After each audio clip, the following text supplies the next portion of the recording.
right? It's okay. And you know what? When you risk, somebody else might risk too because they really want to know too. Trust in your learning. Trust in yourself. Believe in yourself. Make a commitment to do that today. Project Success Day is about your success. Make that commitment now. Make it now. Monitor yourself. When you start feeling like you're talking a little negative, I need to get to a different place. I need to think about that. What's got me upset? Is it the news today? Is it the grade that I got in my class? Do I want to sit back and moan the fact that I got a C- on my chemistry test? Or do I want to go to the Success Center and get some help? Or do I want to go talk to my professor and figure out what I did wrong? Be truthful with yourself. I didn't study. I knew the test was coming up in 2 weeks' time. I blew it off. I want to go play with my friends, do whatever I wanted to do, but I didn't study. Be honest with yourself. Monitor your behavior. And if you're not strong enough to do it on your own, find one of your friends and colleagues who are going to be honest with you. Have them hold you accountable to say, you're sounding kind of negative, guy. Where are you at today? We need to get to another place. Surround yourself with positive people. That's a good thing to do. When you're surrounded by positive people, don't you feel better? You've got your friends who really kind of bring you up and you want to spend time with them, and they got the other downers, don't you? Right? You got the downers, right? Try to surround yourself with positive and uplifting people and bring other people along with you. Let them see the positive of what is out there. There's a huge, huge ocean of success there, and I want you to drink deeply in that ocean of success, believing in yourself by making a commitment, monitoring where you're at. Ask your friends to help you monitor where you are. And then I want you to practice every day. Whether I'm in athletics, whether I'm playing basketball, running track, athletes know this, student athletes know this. To be successful, you practice, right? I know it if I'm in vocal or instrumental music. If I'm going to go and give a performance, I know that I need to practice. I play a guitar. I know that before I do that in front of a church group or whatever, I need to practice. Otherwise, I will look stupid. I will show the world that I did not prepare myself, right? All right? So for us, we want to be able to make sure that we practice these things. So make the commitment, make sure you're staying on track, monitor your performance, ask your friends to help you, and practice it every day. Practice it every day. Go to that Student Success Center. Get the help that you need. Talk to your professor. It's okay. That's what they're there for. Remember what I said earlier? At Jackson Community College, we are totally committed to your success, right? That's what we all get paid for you to be successful. If you're not doing well, we're failing. We're not doing very well. We don't get a good grade, all right? So ask for that help, all right? So I want you to think about the message here. Think about what is possible for you, the opportunities that exist for you. Folks, I don't know how to tell it any other way than from my own life, to just let you know that if you open yourself up, you can be anything you want to be. I can tell you from my own personal standpoint, I never thought I'd be a college president. Never thought it, never dreamed it. You know what? I didn't want to go on to college. I didn't. I was working in a grocery store. I thought I had the good life, and I was talking with my manager about the possibility of maybe being a shift supervisor, and I was thinking about buying a car. It wasn't red. I was told that those are really sought out by the police and they give tickets, so I didn't look at a red car, but I was looking at a car. All right, I was thinking about a car. And you know what? Somebody came into my life.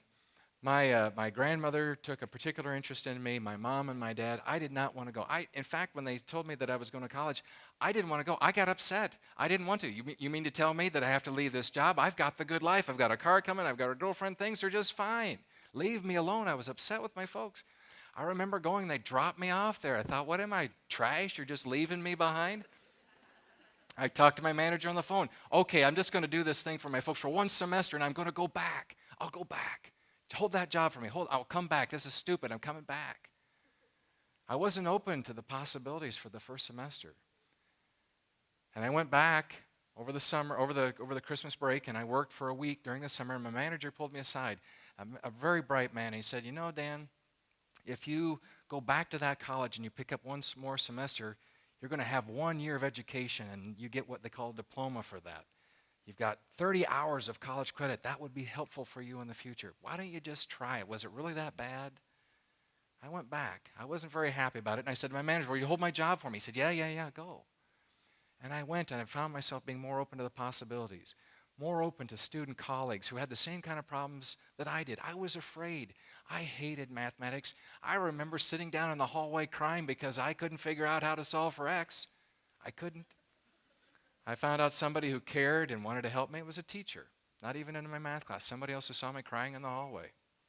I didn't know I was lost. I'm here at this college. Somebody took an interest in me. My teachers took an interest in me. The Center for Student Success folks, they took an interest in me. And you know what? I started believing in myself. I believed in what was possible. I still wasn't thinking about being a college president, but I thought this education is going to be helpful to me.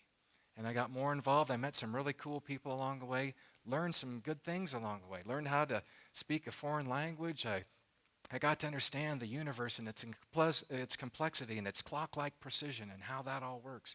I got to learn about science and how to be a better speaker. I got to learn how to be a better writer. I got to learn how to be no longer afraid when I stand in a bunch of wonderful people like you.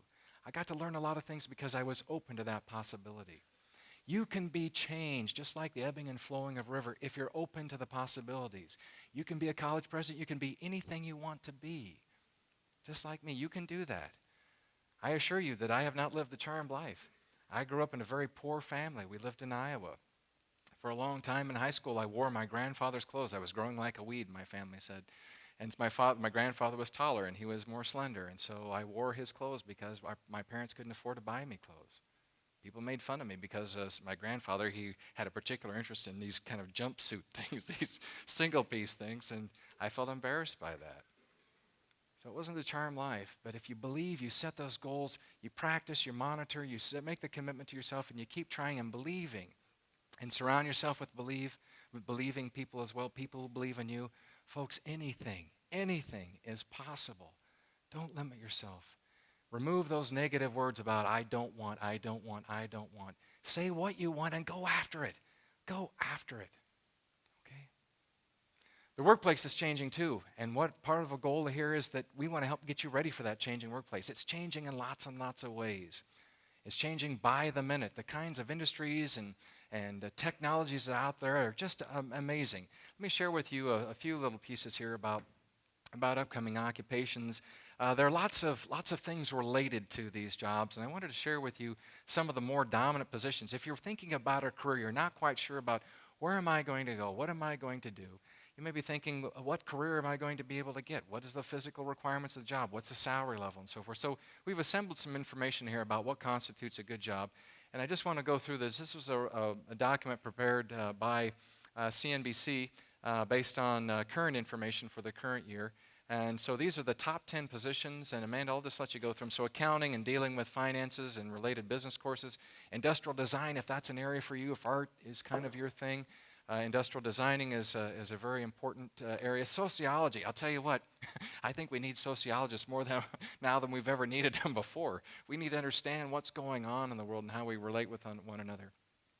This one was a little bit of a surprise to me, but you know, and I think about my grandfather, he always said, those who don't understand history are destined to repeat it. Understanding history and what it means for us individually, collectively, and as societies are important. Computers, I'll tell you what, there is more technology moving in the world right now than you can shake a stick at. In fact, I shared with our faculty and staff earlier this year that there's a prediction that our laptop computers are going to be completely gone, that we will have laptop computers that will be two pens, one that projects light down on a flat surface and you just type into the light, and one that projects a screen for you. So you can take two kind of ballpoint pen-sized devices around, and that's your computer. The technology out there is just huge. So anything related to computer engineering, software engineering related to that, people who come up with the ideas. Gaming technology is really big, using learning as a gaming technology as a learning possibility. Now, I wouldn't like this job very much. I really don't care much for snakes. But understanding biology, understanding our biology, understanding our role in the world, and there's lots of spin-offs to this with regard to green technology and sustainability and those kinds of things, but biology is important. Statistics, this is where you need math. Life requires math in many ways.